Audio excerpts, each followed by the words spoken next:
Hello everyone, ഇന്ന് നമുക്കൊരു German style cauliflower കറി ഉണ്ടാക്കിയല്ലോ. അതിനാദ്യം കോളിഫ്ലവർ അരിയാം, പിന്നെ ക്യാരറ്റ് കഴുകി വൃത്തിയാക്കി അരിഞ്ഞു വെക്കാം. പിന്നീട് നമുക്കിതിന് വേണ്ടത് തക്കാളി അതുപോലെ തന്നെ കഴുകി ചെറിയ ചെറിയ കഷ്ണങ്ങളാക്കി മുറിക്കാം. ഇതെല്ലാം നമുക്ക് ആവശ്യാനുസരണം യൂസ് ചെയ്യാം കേട്ടോ. പിന്നീട് വേണ്ടത് സവോള കേട്ടോ. സവോളയും ഞാൻ എൻ്റെ ഇഷ്ടത്തിനാണ് എടുത്തേക്കുന്നത്, നിങ്ങൾ നിങ്ങളുടെ ഇഷ്ടത്തിന് യൂസ് ചെയ്യാം. സവോള അരിയെന്നുള്ള എക്സ്പ്രഷനാണ് നിങ്ങളീ കാണുന്നത്. പിന്നീട് വേണ്ടത് പരിപ്പാണ്, അത് നേരത്തെ വെള്ളത്തിൽ കുതിർത്ത് വെക്കുക. പിന്നെ ഞാൻ യൂസ് ചെയ്തേക്കുന്നത് ഇഞ്ചി വെളുത്തുള്ളിയാണ്. ഇതെല്ലാം റെഡിയാക്കി വെച്ച ശേഷം ഒരു പാൻ ചൂടാക്കി എണ്ണ ഒഴിച്ച് അതിലേക്ക് ഈ ഐറ്റംസ് എല്ലാം ആഡ് ചെയ്യാം. ആദ്യം നമ്മൾ ക്യാരറ്റ് സവോള ആഡ് ചെയ്ത് ഒരു 2 മിനിറ്റ് വഴറ്റിയെടുക്കുക.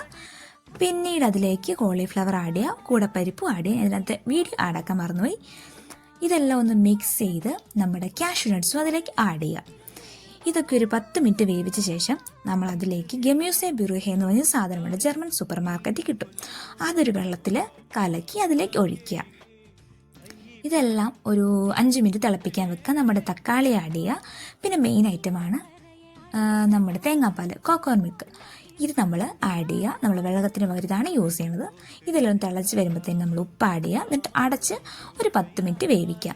അതിനുശേഷം നമ്മുടെ മഞ്ഞൾപ്പൊടിയും പിന്നീട് ജീരകപ്പൊടി ആഡ് ചെയ്യുക. കാണാൻ ലുക്കില്ലെന്നത് നല്ല ടേസ്റ്റാട്ടോ.